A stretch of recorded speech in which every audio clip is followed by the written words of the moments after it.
नमस्कार, मैं हूं अंकुर और आप देख रहे हैं सत्य हिंदी का न्यूज बुलेटिन। एक नजर अब तक की सुर्खियों पर।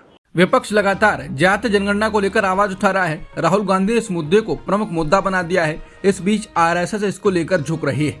उसने इसका समर्थन किया है। समर्थन के साथ ही कहा कि इसका इस्तेमाल राजनीतिक या चुनावी उद्देश्यों के लिए नहीं किया जाना चाहिए। एक प्रेस कॉन्फ्रेंस में आरएसएस के प्रचार प्रभारी सुनील आम्बेकर ने कहा कि आरएसएस का मानना है कि निश्चित रूप से सभी कल्याणकारी गतिविधियों के लिए, खासकर उन समुदायों या जातियों को टारगेट करने के लिए जो पिछड़े हुए हैं, जिन पर विशेष ध्यान देने की जरूरत है, उसके लिए अगर कभी सरकार को आंकड़ों की जरूरत होती है तो ये एक अच्छी तरह से स्थापित प्रथा है।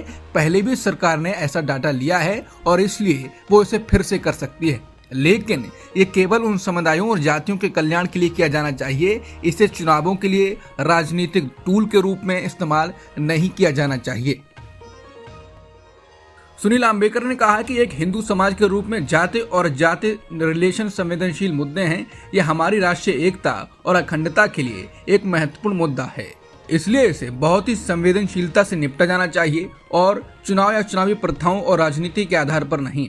जाति जनगणना के लिए आरएसएस का मौन समर्थन इसलिए भी महत्वपूर्ण है क्योंकि भाजपा ने पहले इसे कांग्रेस द्वारा हिंदू समाज को विभाजित करने का प्रयास बताया था। बीजेपी के नेता इसके खिलाफ बोलते रहते हैं। कंगना तो चर्चा में बनी हुई है। कांग्रेस ने आरएसएस को लेकर अब कहा है कि आरएसएस ने जातिगत जनगणना का खुलकर विरोध किया है।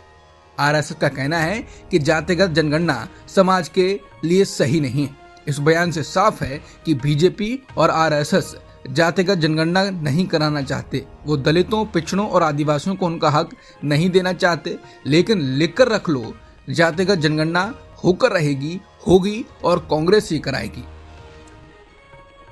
सुप्रीम कोर्ट ने सोमवार को तथाकथित बुलडोजर न्याय के खिलाफ आलोचना की है। आलोचना करते हुए कहा है कि संपत्तियों को सिर्फ इसलिए ध्वस्त नहीं किया जा सकता है क्योंकि वो किसी अपराध के आरोपी व्यक्ति की हैं। अदालत ने कहा कि अगर किसी व्यक्ति को दोषी ठहराया गया हो तो भी उसकी संपत्ति को ध्वस्त नहीं किया जा सकता। गंभीर अपराधों के आरोपियों के घरों के खिलाफ अधिकारियों द्वारा अक्सर की जाने वाली बुलडोजर की कार्रवाई के खिलाफ याचिकाओं पर सुनवाई करते हुए अदालत ने कड़ा रुख अपनाया। कोर्ट ने कहा कि भले ही वो दोषी हैं, फिर भी कानून द्वारा निर्धारित प्रक्रिया का पालन किए बिना ऐसा नहीं किया जा सकता है। हम अखिल भारतीय स्तर पर कुछ दिशा निर्देश बनाने का प्रस्ताव करते हैं ताकि उठाए गए मुद्दों के बारे में चिंताओं का ध्यान रखा जा सके। अदालत ने कहा कि किसी पिता का एक जिद्दी बेटा हो सकता है, लेकिन अगर इस आधार पर जमीन पर बना घर गिरा दिया जाए तो ऐसा करने का ये तरीका नहीं है। ऐसा विध्वंस तभी हो सकता है जब ढांचा अवैध हो। जिनसे भी प्रमुख माधवी बुच को लेकर हाल ही में हिंडनबर्ग रिसर्च ने रिपोर्ट जारी की थी, उन पर कांग्रेस ने अब बड़ा आरोप लगाया है। इसने कहा है कि माधवी बुच 2 जगह से सैलरी ले रही थी।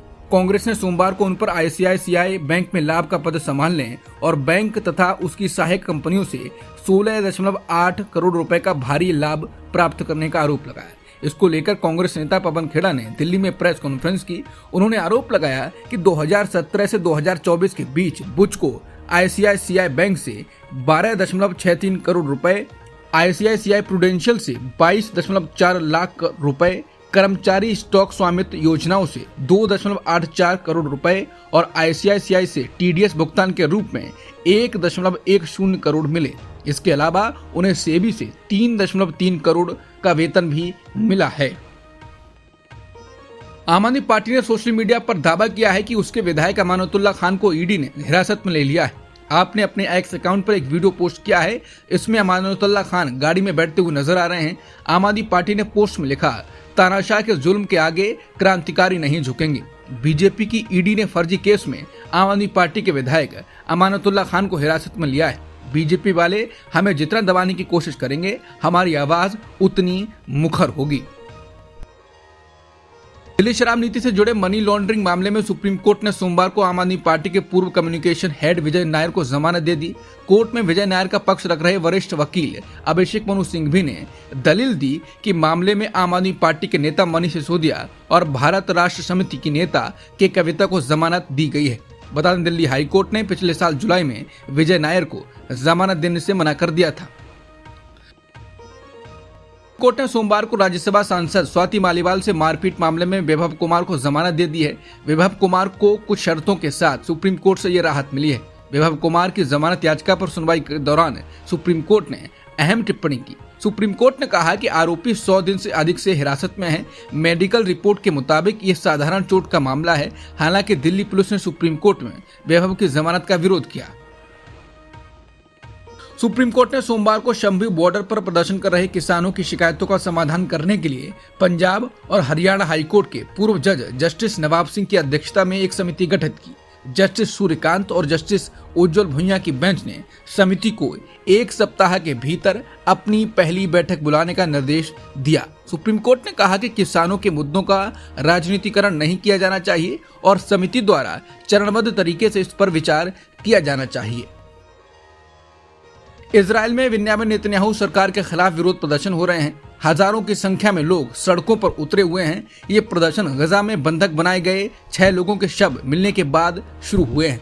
लोगों की मांग है कि प्रधानमंत्री बेंजामिन नेतन्याहू की सरकार को बंधक की रिहाई के लिए हमास के साथ समझौता करना चाहिए। प्रदर्शनकारी तेल अवीव, यरूशलेम और अन्य कई शहरों में इजरायली झंडा अपने हाथों में लेकर निकले हैं। उनका कहना है कि पीएम नेतन्याहू और उनकी सरकार बंधकों की रिहाई के लिए हमास के साथ समझौता करने के लिए ज्यादा कुछ नहीं कर रही है। जर्मनी में दक्षिणपंथी पार्टी AfD यानी अल्टरनेटिव फॉर जर्मनी ने पूर्वी राज्य थुरिंगिया में ऐतिहासिक जीत दर्ज की है। इस पार्टी ने अप्रवासन के मुद्दे पर चुनाव लड़ा था। दूसरे विश्व युद्ध के बाद ऐसा पहली बार है जब कोई दक्षिणपंथी पार्टी जर्मनी में क्षेत्रीय चुनाव जीती है। बता दें, जर्मनी में 1 साल बाद आम चुनाव होने हैं। क्षेत्रीय चुनाव के जो नतीजे सामने आ रहे हैं वो चांसलर ओलाफ शोल्ज की गठबंधन सरकार के लिए चिंताजनक हैं। अब तक की सुर्खियों में इतना ही। बाकी खबरों के लिए बने रहिए सत्यहिंदी.com के साथ।